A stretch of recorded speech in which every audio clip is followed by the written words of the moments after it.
Ngahlangana nokwenzekile Mngoma kaku 2018. Oh yes, and we meet on Facebook. So yeah, here we are today. So don't ngathini nje ningawazi bama-inbox bafethu ngeke uzwazi umendo wakho mhlawumbe ulapho nakho nami ngingafika usukwini lokugcina.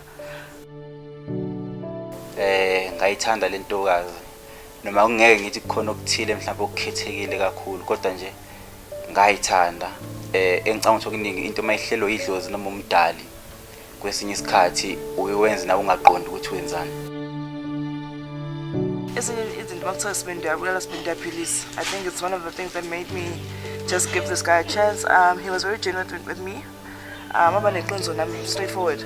And even from the time ngishela wayeshoshe usichaza uzongishada uzongenza umfazi wakhe. And nampela namhlanje sesiyabona ukuthi ugcinile isithembiso sakhe. So yeah, like I said, it was a sweet, bitter journey through all together, but it was worth it konke. Because konke akusho qala ukungibona ukube ikhona namhlanje ukufezile wonke amaphupho abesafisa kanye naye.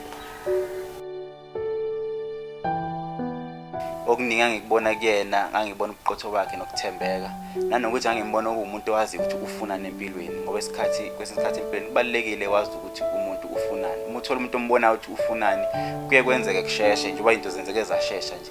Ngathi ngimbona 2018 sazwana ayikabona ngabona ukuthi cha lo muntu cha akazofunani. Ngathatha isinqumo ukuthi cha ngiyamthatha. Ngase ngithatha isinqumo ke angibange ngisabuyele emuva ngoba unyaka ngiuqedile ngilobolile ngembesa ngamthehla. So I can say nje ukuthi ukuthemba and following your instincts can lead you to the right way. Should nami ngafollow my instincts and was okay, let me just give this guy a chance. Yes, people judge us. Akubona abantu abathandile ukuthi lento yenzeke, but nakho la sisikhona so sisibonga uNkulunkulu ngakho konke.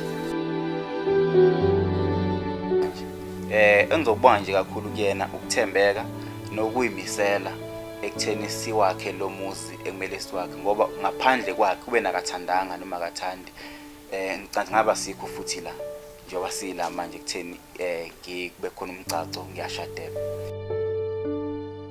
So siyacela simthokoze kanye nathi konke nomusa kusihambele namhlanje. uNkulunkulu abe nathi kuzona zonke indlela esihamba kuzona, asivikele nala saya khona kuze okuhle okuningi kwi-future yethu asiyakhayo nobabhekho.